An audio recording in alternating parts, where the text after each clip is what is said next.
जब कर्जा बढ़ जाता है, घर में दुख आकर खड़ा हो जाता है, तो सोने की रकम कपड़े में बांध कर उसको लेकर चुपचाप से सुनार की दुकान पर जाया जाता है। बोलो सही है कि गलत है? अरे बोलो, जम के बोलो। सोने की रकम सुनार की दुकान पर कब जाती है? अपने घर की रकम दुकान पर जब जाती है, जब दुख आता है।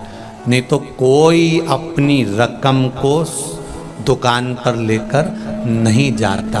उसी तरह ये शरीर और ये मन भगवान की शरण में जब जाता है, जब दुख आता है।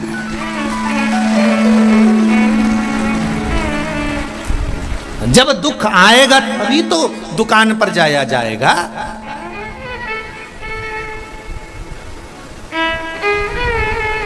सोने की रकम, घर की रकम, अलमारी की रकम सुनार के यहाँ ऐसे नहीं जाती है, दुकान पर ऐसे ही नहीं पहुंच जाती है। अपने घर की रकम अगर दुकान पर जा रही है तो समझना कि दुख कितना बड़ा होगा। अपने घर में रखा हुआ सोने की चेन, अंगूठी, मंगलसूत्र, हाथ की चूड़ियां अगर जा रही है दुकान पर, तो विचार करना कि दुख कितना बड़ा होगा, तकलीफ कितनी बड़ी होगी।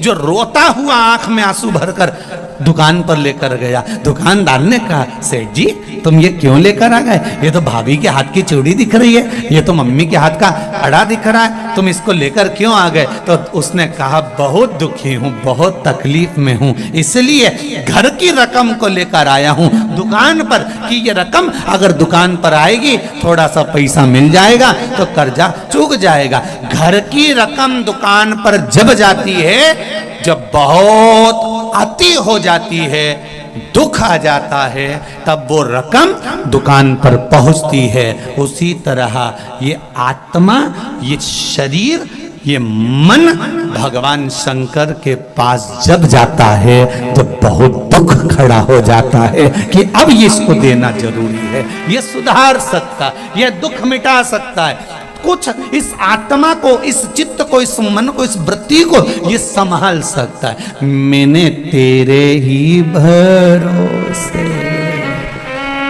ओ बाबा तेरे ही भरोसे, हवा बिच उड़ती जाऊंगी, बाबा डोर हथों छड़ी में कटी जाऊंगी। इसलिए आपसे कहते हैं कि शंकर जी के मंदिर जाते रहो, भगवान शिव को एक लोटा जल चढ़ाते रहो, शंकर भगवान को एक चावल का दाना चढ़ाते रहो, शिव के मंदिर में एक बेलपत्र चढ़ाते रहो। बेलपत्र ना मिले तो शंकर जी की उठाकर धोकर फिर चढ़ा दो, पानी ना मिले तो 3 बार ताली बजा दो, गोभी ना मिले तो शंकर के दरवाजे पर जाकर थोड़ा सा मुस्कुरा दो। भगवान शिव को लगेगा रोज आती है और मुस्कुरा के जाती है। पार्वती जी कहेगी मुस्कुरा इसलिए रही है कि 2 बार तो पशुपति व्रत कर लिए, रोज सोमवार का व्रत करती है, इसके बाद भी दुख नहीं कट रहा तो तुम्हें चिढ़ा कर जा रही है। शंकर जी कहेंगे अब इसका दुख मिटाना पड़ेगा, मुस्कुरा उसके दरवाजे पर जाकर, उसे कहो तो दिल की बात। इस शरीर को लोग कहते हैं आपके गुरुजी ने कहा कि भगवान से कुछ नहीं मांगना चाहिए, पर हमारी तो शिव महापुराण की कथा कहती है जो कुछ भी मांगना संसार से मत मांगना, उस ओघरदानी से मांगना, जो दुनिया को देता है वो तुम्हें देगा। आपके गुरुजी ने कहा भगवान से कुछ मत मांगो, पर हमारी शिव पुराण तो कहती है कि किसी से मत मांगो पर उससे मांगो, वो तुम्हारा बाप है, जगत का बाप, जगत का पिता, देव अधिदेव महादेव है, उसके पास चले जाओ दिल से।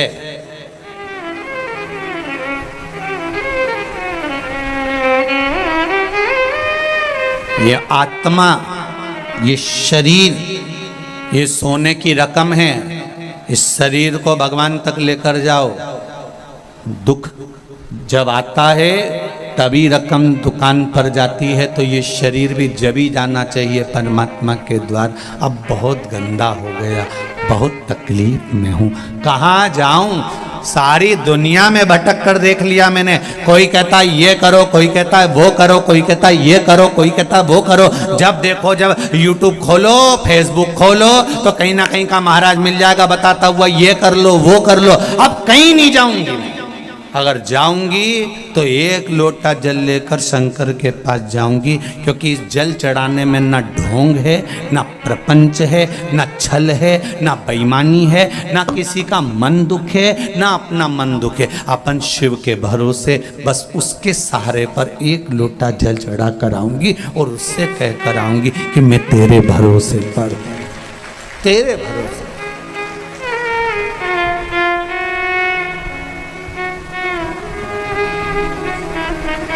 बस तेरा भोलेनाथ दया करना, मैं तेरे भरोसे हूँ। उसके भरोसे पर रहो, उसके सहारे पर रहो, उसके आनंद में रहो, मत भटको यहाँ वहां। सारी दुनिया में भटक कर देख लेना, अंत में कुछ नहीं मिलने वाला। लोग तुम्हारा धन रख लेंगे, 5,000 यहाँ जमा कर दो, 2,000 वहाँ जमा कर दो, 3,000 यहाँ जमा कर दो, फिर ये 4 गेहूं का दाना उठा के ले जाऊं ने, 5 ये ले जाऊं ने, वो ले जाओ, कुछ नहीं निकलेगा इसका सार। अंत समय में फिर आना ही पड़ेगा शिव के द्वार। अंत बिंदु वही है, उसके सिवाय कुछ नहीं है। और जीते भी शिव के बन जाओ तो मरने के बाद भी शिव के ही होना है। अंत समय के बाद में, प्राण छूटने के बाद सब आग लगा के चले जाएंगे। भगवान विष्णु वैकुंठ में रहेंगे, ब्रह्मा ब्रह्म लोक में रहेंगे, इंद्र इंद्र लोक में रहेंगे, सारे देवता अपनी अपनी जगह पर रहेंगे। पर शमशान में जब आग लगा के जाएंगे तब कोई नहीं रहेगा, तब वो ही रहेगा, एक देव अधिदेव महादेव रहेगा। तुम हड्डियां अग्नि के कारण चटर चटर कर रही होगी तो महादेव पूछेंगे, क्यों री कमला, तेरी हड्डी तो बहुत टूट रही रे। कमला के कभी नहीं गई ना शंकर के मन